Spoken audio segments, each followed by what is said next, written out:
Welcome back to the Almost Shameless podcast. I am your host, Tanya Ray Fox. Thank you for joining me. It is week 3 of the NFL season. And normally we're talking games. We're talking getting ready for the New Orleans Saints at home for the Patriots. We're talking about what happened with Ravens Chiefs. We're talking about what happened with Green Bay. I'm bragging about how I was right about all of the teams and quarterbacks I talked about last week. But this week, and right now in the middle of the week, the story that has Patriots Twitter abuzz, the story that is sort of circulating around the NFL circles right now is another statement from Tom Brady Sr. about how Tom Brady's time at the end of his tenure with the Patriots went, and why he left and how it's worked out. And, it's one of those things where you want to say that this is sort of just silliness and pettiness. And it's one of those things where it's not really a story unless we make it one, right? But the problem is that what Tom Brady Sr. keeps doing is perpetuating this idea on behalf of his son that Brady was wronged by Belichick and the Patriots organization. And thus, everything that's happened since is vindication, his words. We're going to get into that. We're going to get into the journalistic value of talking to star quarterback's parents. We'll get into the whole story. We'll get into some of the flaws in the whole conversation in general, because it's gone a little far at this point. And I know that other people are frustrated. I know that fans are frustrated with this conversation and the tenor of it. So I want to dive into it with you. And it's going to be a pretty deep dive. So it's going to dominate most of the conversation today. At the end of the show, I do have a fun suggestion for how I think we can trick the NFL into allowing more fun celebrations and avoiding the taunting penalty. I'm not sure how it could possibly work, but I have this sort of conspiracy theory brewing in my head to try to maybe push the NFL refs and the NFL in a different direction. So I'm going to propose it to you guys. We'll see what you think. But first, let's get to it. Let's not beat around the bush. Let's get to the main story of the day. On Tuesday, Tom Brady Sr. spoke with Tom Curran of NBC Sports Boston about the upcoming Patriots-Bucks game at Gillette and sort of just his thoughts about how it's going to go and what it's going to be like returning, and just in general, how, what he's thinking about the game.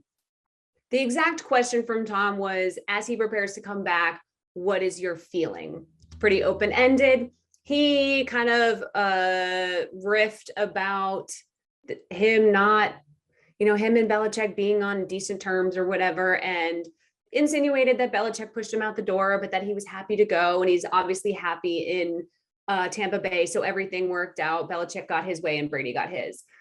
Whatever, right? I mean, fine. And then Tom asked the obvious leading question, which was, do you think Tom feels vindicated? To which Tom Brady Sr. replied many, many times, damn right, and said he felt Belichick had pushed Brady out the door. And yes, he feels vindicated. So my question back to Tom Brady Sr., an open-ended question to someone who will never respond, is vindicated from what? I am so confused how we have gotten to this point. And it's a perfect example of being such a prisoner of the moment that we will ignore 20 years just to perpetuate drama between two parties where only one's story is really being told. So vindicated from what? A decade straight of being in the AFC Championship game, 9 Super Bowl appearances, 6 rings. Vindicated? Tom Brady was surrounded constantly by a team who helped him get to Super Bowls and AFC Championship games. Excellent special teams, all-time kickers, excellent defenses, one of the greatest head coaches of all time, 20 seasons with the same team, undying loyalty from fans who never questioned never wavered through cheating accusations, suspensions, all of it. He's about to turn 43 years old, wants an extension, wants more say in how the offense is run, has passive aggressively said publicly that he's not always happy with the way he's treated by Belichick. So Belichick's just supposed to suck it up all of the time. Okay, fine. Let's just say that's petty between the two of them. I don't know, and I don't care, okay? I'm trying to figure out where Tom feels like he should be vindicated. Now, if he feels vindicated from the doubters who said he wasn't shit without Belichick, okay, fine. But that wasn't Belichick saying that. Belichick was the one saying he wasn't shit without him. That was the media. If you feel vindicated to the media, all well and good. If you feel vindicated to other NFL fans who were saying that for years, all good. But that wasn't Patriots fans saying that, and certainly wasn't the Patriots organization and Robert Kraft and Bill Belichick saying that. Those were the people you were winning with over and over and over again. Those were the people you went to 4 out of the last 5 Super Bowls before you left with. You're not Dan Marino. You're not Jim Kelly.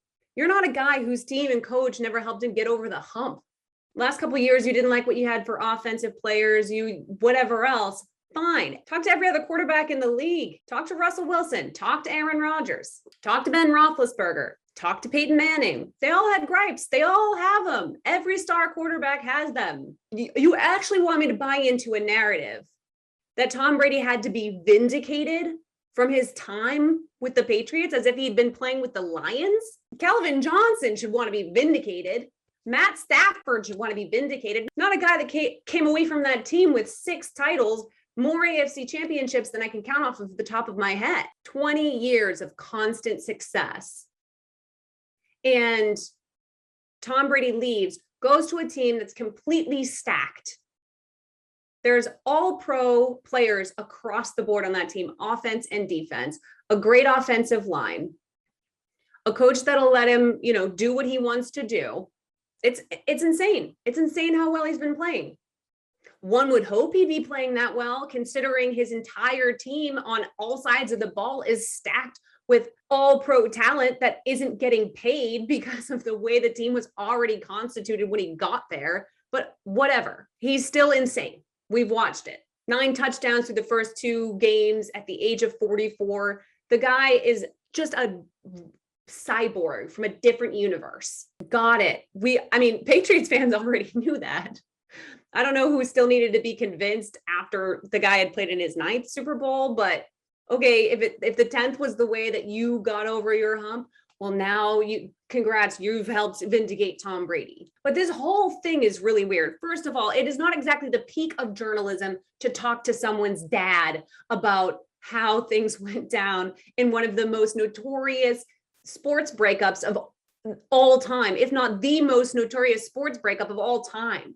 Like, this isn't your big fucking source. It's no shade to Tom. Take the interview. You obviously do the interview, but it's on us to understand that this is someone's parents. You ask my mom, who one of the best NFL analysts and commentators out there is, and she's going to tell you that I am. That's obviously not true. Think I'm okay. But that's what parents do. And they're going to get their side of the story. And I'm not saying that Tom Sr. doesn't know things that we don't know. And I'm not saying that he isn't seeing things from a reasonable place for a parent. This is how parents are supposed to act. If they, he's got his kid, they're like a tight family. He's got his legacy to uphold, and he's doing that. And that is fine. I just don't understand why it always constantly has to come at the expense of a coach that, alongside Tom Brady, made incredible NFL history over 20 years. Why does this have to happen this way? Because Belichick was uncomfortable handing over his offense and some personnel decisions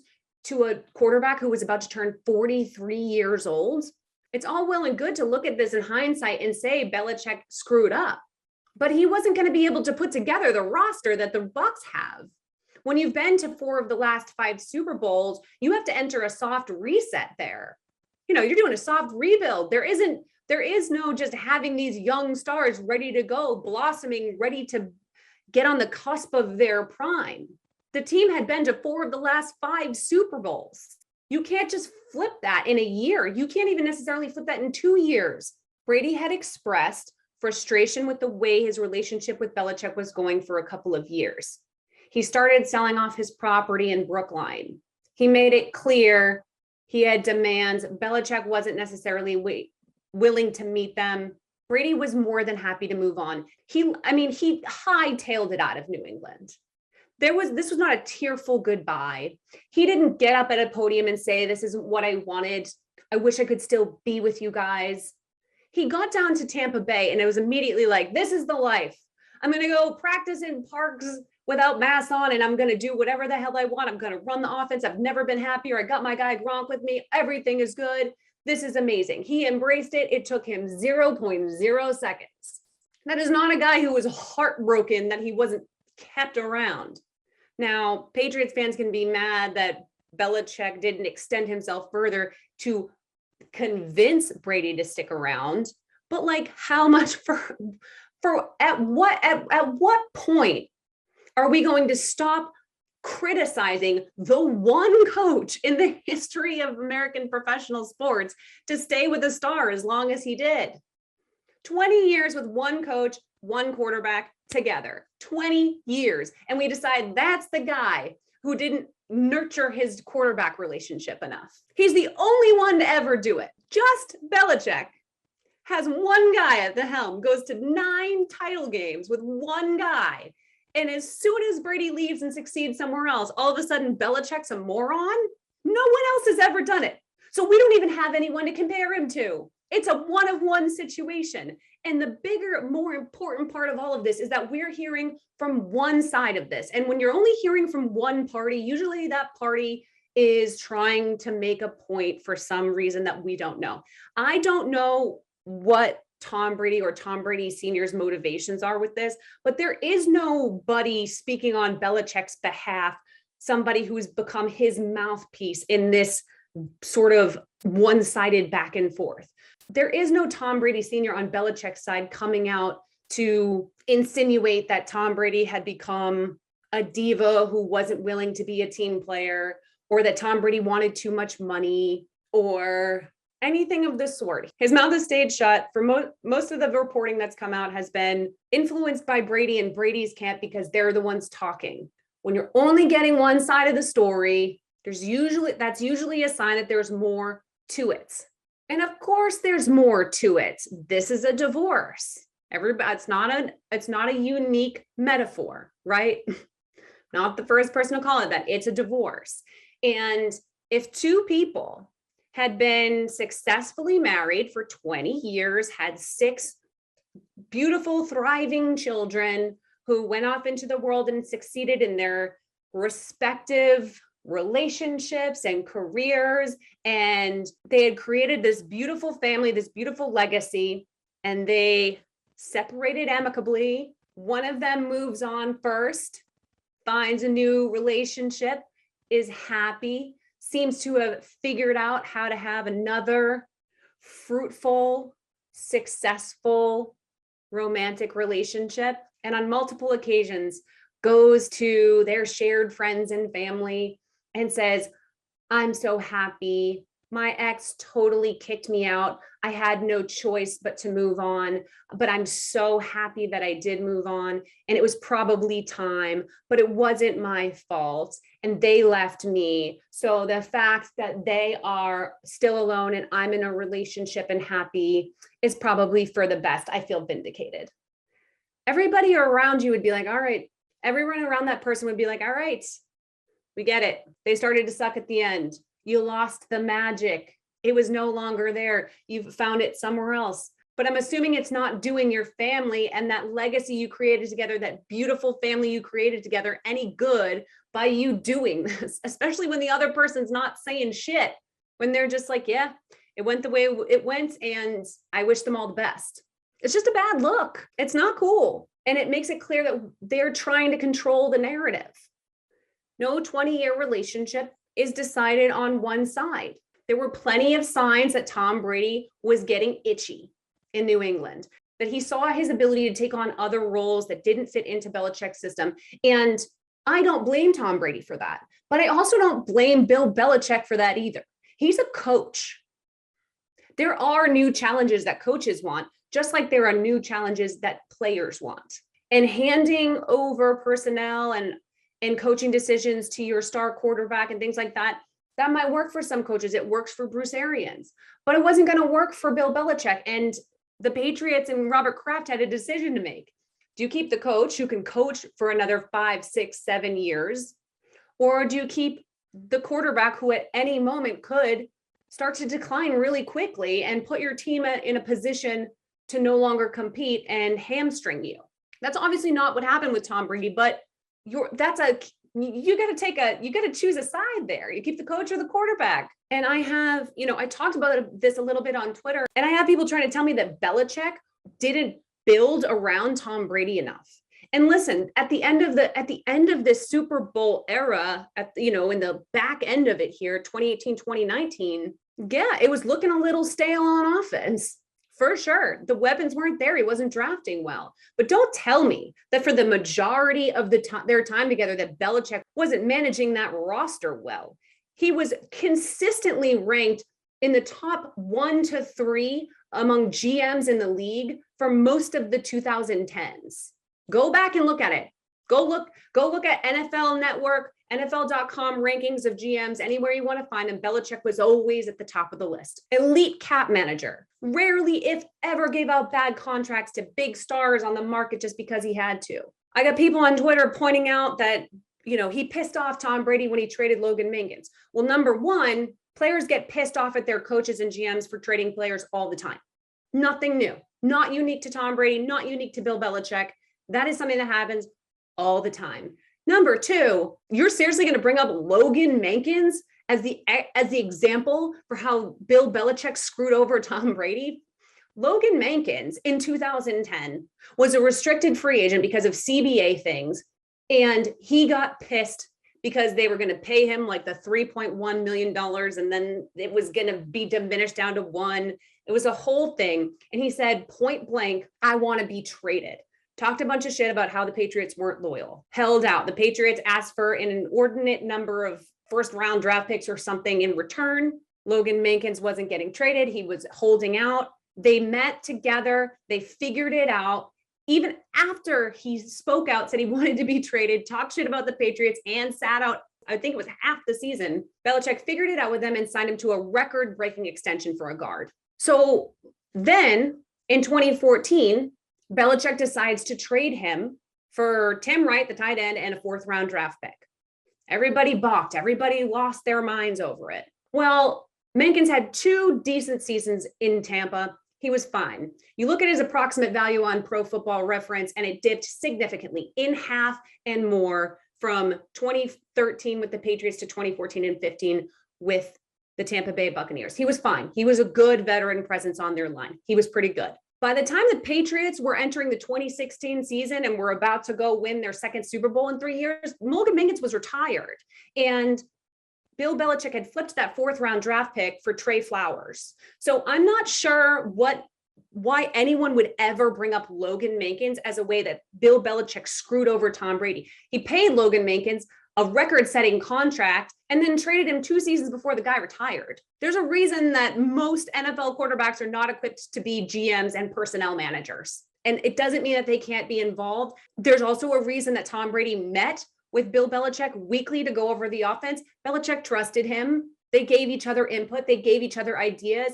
Belichick saw what happened in 2006 in the AFC Championship game against the Colts, with Brady having absolutely no one to throw to. The next offseason brought in Randy Moss, the most purely talented wide receiver in the history of the NFL, Wes Welker, who just happened to be one of the greatest slot receivers in the history of the NFL, Dante Stallworth, and they went undefeated in the regular season. And Tom Brady set all kinds of passing records. Randy Moss had the greatest season of his career and one of the greatest wide receiver seasons in the history of the NFL. And the whole time they also still had a stacked defense.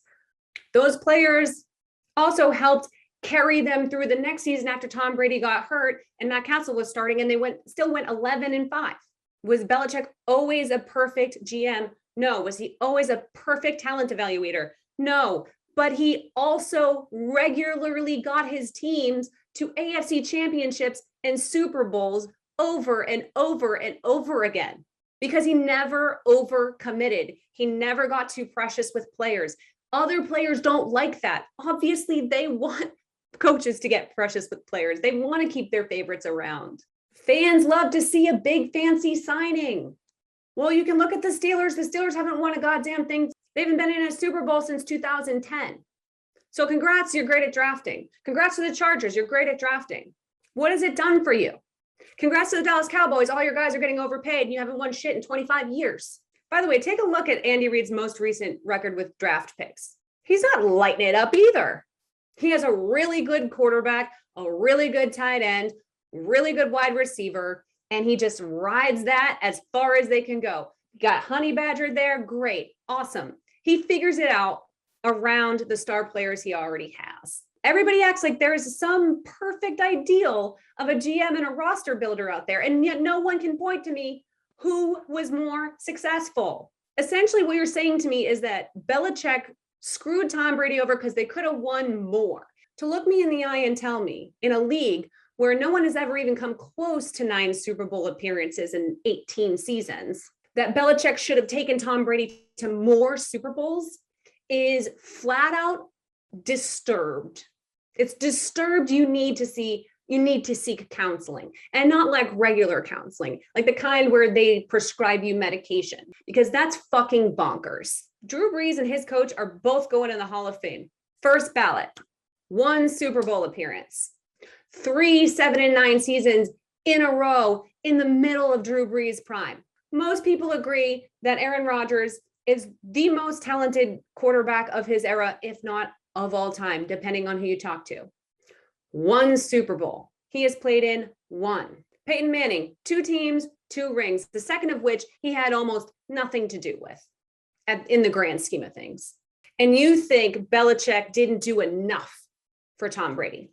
Whatever it is between the two of them that went down, that, prevented Tom Brady from retiring as a Patriot the way we all wanted, I have a strong feeling that it was 2 maniacally competitive people who aren't necessarily always willing to bend from what they want. And they finally, after 20 years together, figured, hey, I got some stuff I want to do, and it doesn't fully fit with the stuff you want to do. So I guess this isn't going to work. Believe me, Tom Brady had thought about the fact that if he left, he'd have an opportunity to do what Peyton Manning did, win a ring with a second team. Of course, he thought about that. He had nothing else left to prove. Why not go prove that? Prove it to the world. But you never had to prove it to the Patriots. You never had to prove it to Patriots fans. And no, you're not vindicated from anything that happened with Belichick, because anybody who remembers the last 20 years and who looks at the entire scope of the NFL and looks at the entire scope of American professional sports can recognize that it took 2 people to do what the Patriots did for 20 years. 2. It always was the 2 of them. I'm not saying that what Tom Brady is doing with the Buccaneers and that winning that ring last year wasn't impressive, but there is a limit to how long that can go on with that roster. He did what he had to do. He surrounded himself with the talent he knew he could work with. He reinvigorated Gronk's career. I'll give him credit for that. He absolutely reinvigorated Gronk's career. Good for him. It's pretty clear Gronk wasn't super happy at the end of his time in New England. His body was beat up, everything else.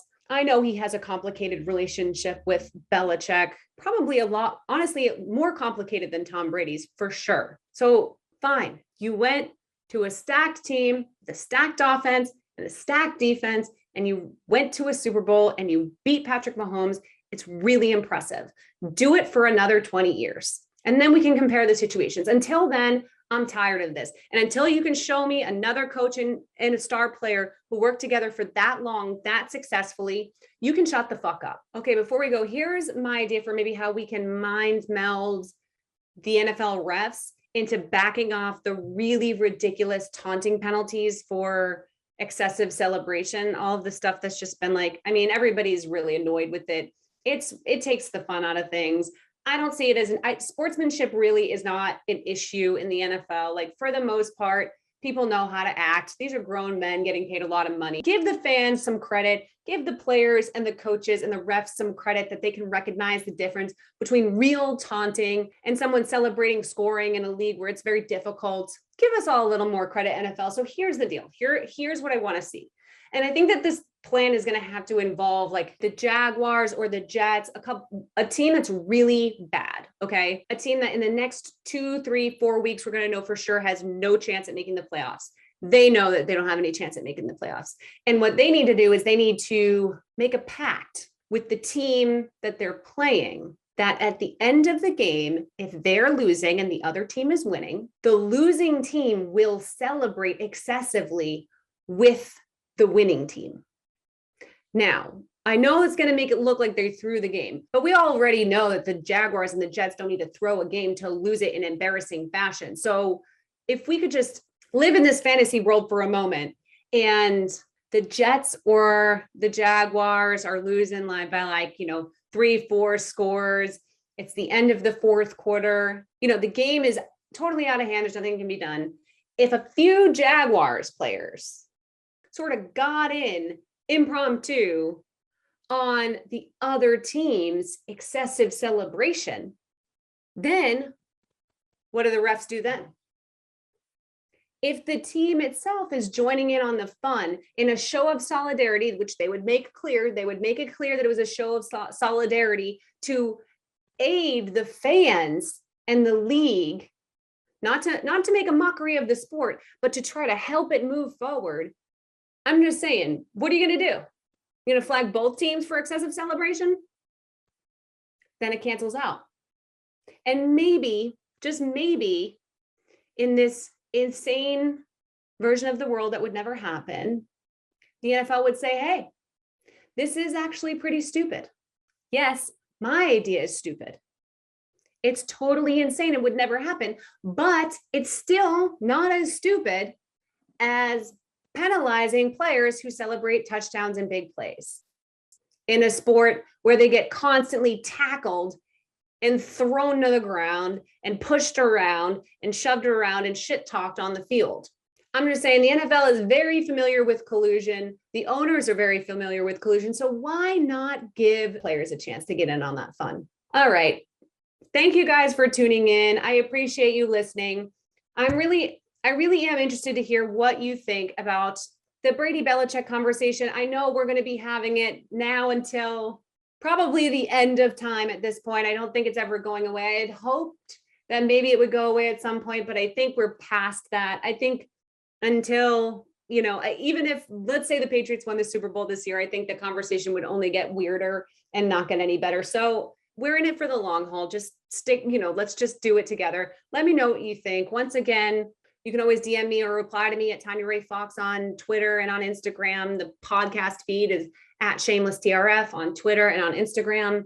Next week, I'm going to be doing a mailbag early in the week. So I'm going to be recording the mailbag on Monday, and then that will drop on Tuesday. So drop me your questions, anything Patriots and Bucks related, anything Patriots long season related, anything NFL. And as I did last time, I will extend the mailbag to other stuff. Anything you want to know, pop culture, anything about me, life questions, music, movies, whatever's on your mind that you feel like hearing someone talk about.